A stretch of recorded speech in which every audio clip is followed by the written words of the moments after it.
Isso aqui é o básico do básico de Git e muitos desenvolvedores ainda não fazem isso. E se você fizer, com certeza você vai estar um passo na frente de quem não sabe disso. Primeiro de tudo, você tem que saber o que é que eu estou mostrando aqui. Isso aqui é o Conventional Commits, ou seja, uma convenção de como você pode fazer os seus commits. Então, a explicação teórica do Conventional Commits é a seguinte: é uma convenção para mensagens de commit que fornece um conjunto de regras para criar um histórico de commits explícito e estruturado. Então isso aqui é muito importante, que é justamente ser explícito na mensagem de commit. Porque muitas vezes o cara vai lá e commita um commit, sei lá, git, vou até escrever aqui, git commit, ele faz assim, lá no, ele faz assim lá no VS Code, né? Sei lá, faz um whip, né? Muita gente faz isso. Então, isso aqui não quer dizer nada. Isso só está dizendo working in progress. Mas isso aqui tecnicamente não quer dizer nada. Então, o colega do teu time que vai ver um commit assim, ele não vai entender nada do que tu quis dizer nesse whip. E o Conventional Commits é justamente para mitigar e evitar que isso aconteça. Então, vamos lá fazer tudo e eu vou explicar aqui para vocês o que é que cada uma dessas coisas quer dizer. Vamos começar pelo teste, né? Isso aqui já é muito descritivo.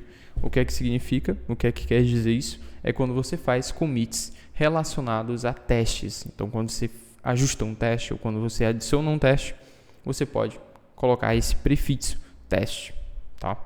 Então, agora tem um feat. O feat é muito descritivo também, né? Quando você faz algo relacionado a uma feature ou uma tarefa que você está fazendo. Então, por exemplo, aqui tem um Add Service for Product Tracking Logic. Então, você está fazendo essa feature de traquear a lógica do produto, né? Basicamente isso. E o feat, quando tem essa exclamação, você tem uma breaking change, ou seja, uma mudança que vai mudar a lógica do seu aplicativo, ou que vai ser uma mudança um pouquinho maior do que um simples commit, sabe? Quando você vai e refatora uma coisa que precisava ser refatorado ou não precisava, mas você faz um commit desse jeito. Então, isso aqui, né, ele não se aplica, né, a exclamação, ela não se aplica somente a feat, mas a qualquer um desses outros commits que possam gerar uma breaking change, tá? Então, refactor, né, é quando você muda ou você refatora um código diferente do que tinha anteriormente. Então, quando você faz uma refatoração, você coloca esse prefixo. Ele é muito simples, tá? E é bem pouco usado, a não ser que você esteja trabalhando em uma tarefa de refatoração. Que muitas vezes você vai refatorar no meio de uma feature, ou no meio de um teste, ou no meio de um shorts, ou de um fix, enfim. Aqui a gente vai continuar falando. Style, né, quando você muda algo relacionado ao estilo do código. Então, por exemplo, quando você muda a indentação, que é o que está falando aqui, né, de trim, trailing, white space globally. Então, você cortou os espaços em branco globalmente, tá? Então, é relacionado ao estilo do código, né? A indentação, por exemplo. A gente tem um fix, que é quando você resolve um bug ou um problema que está acontecendo em produção ou nos seus testes. Então, quando tem um bug acontecendo, você fez um commit só para ajustar aquele bug, faz um commit de fix que vai ser resolvido e vai ser a melhor opção dentre todas essas outras. Mesmo que você tenha que refatorar algo, vai ser ideal comentar o fix porque ele se sobressai, ao meu ver. Né? Você vai entender que aquele seu refactor foi por causa do fix que ajustou aquele problema. E aqui tem um shorn, que é um trabalho operacional. Então, quando você está fazendo, por exemplo, uma manutenção, não está mexendo em teste, nem em feature, ou você está no meio de uma tarefa e vai lá e coloca algo que está em manutenção, por exemplo. Tá? Então, esse é um dos que eu mais uso pessoalmente, mas eu também uso bastante o feat. O short é quando você está no meio da tarefa e está fazendo algo relacionado a ela. E aí você pode fazer os commits, né, com parênteses. O que é que significa esse parênteses? Ele é justamente quando você está numa tarefa. Então, aqui é o short, você está fazendo uma tarefa de manutenção no lint. No lint. Então, você coloca, né, esses parênteses para especificar o escopo do que você está fazendo. Então, por exemplo, muitas vezes você vai fazer um commit, por exemplo, eu já fiz. Então, você vai fazer um feature, aí você vai botar aqui product,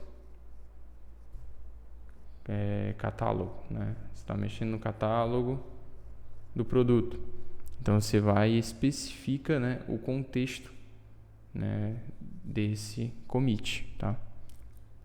Então, você pode fazer tanto shore, né, sem o parêntese, quanto também você pode fazer com parêntese. Aí vai muito do seu estilo de commit. Eu antes fazia desse jeito, mas eu vi depois de um tempo que é melhor fazer assim, com parênteses, só quando você está fazendo algo bem específico para aquilo ali, como nesse caso, o lint, né? Então, você está fazendo enable no undef role in ESLint RC, né? Então, esse é o caso que ele está mexendo no lint, quer especificar que mexeu no lint, tá? E docs, né, quando você mexe em documentações. Então, por exemplo, aqui no caso, você mexeu no README, o README é uma documentação, você coloca prefixo docs, tá? Perf é quando você mexe em algo relacionado à performance do seu aplicativo. Então, por exemplo, aqui, o que é que ele está fazendo? Ele está otimizando o loop usando execuções paralelas. Então, você vai e faz um commit de perf relacionado à performance do seu aplicativo ou do seu back-end, enfim, no projeto que você estiver trabalhando, tá? Build, quando você mexe em algo relacionado ao build do seu projeto. Então, por exemplo, eu faço muito isso de commit de build quando eu mudo. Quando o quê? Quando eu mudo. Vou colocar os dois casos aqui. Mudo versões de packages ou do app, tá? Ou quando eu mudo, né, sei lá, uma referência de um package, por exemplo, um package que estava local, aí eu coloquei para ele ser remoto porque eu vou subir uma versão na Apple Store, por exemplo. Então eu coloco, né, um commit de build nesses casos que são relacionados ao build do seu aplicativo ou algo mais baixo nível, sabe?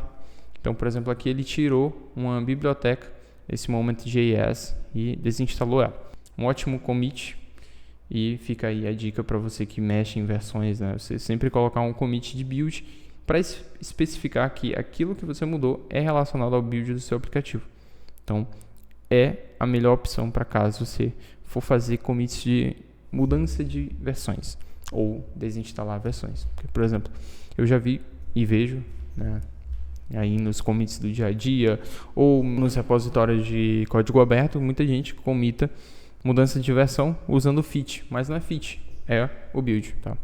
Então, revert é quando você reverte uma mudança do que você fez anteriormente. Então, por exemplo, aqui ele está dando um rollback nesse hash aqui. Então, ele mudou e voltou um código a uma versão atrás do que estava anteriormente. Então, você faz esse revert, que é justamente quando você faz um git revert ou você faz um git head menos, alguma coisa assim. Você voltou no tempo, faz um commit revert, que aí você vai saber se, por exemplo, putz, eu voltei naquele tempo e não deveria ter voltado. Você vai saber no histórico que tem um commit de revert e é só reverter aquele revert. Eu já precisei fazer isso em produção, na maior parte do tempo. E CI, que é justamente quando você muda algo relacionado à sua continuous. Acho que é assim que escreve, mas aqui a gente não está na aula de inglês.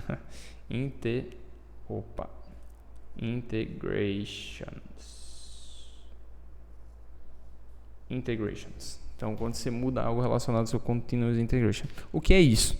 É quando você muda coisas de deploy, né? Quando você tem uma automatização no seu deploy. Então, por exemplo, para quem mexe com o aplicativo, tem o Circle CI, se eu não me engano, ele mexe nisso também. E tem um CodeMagic.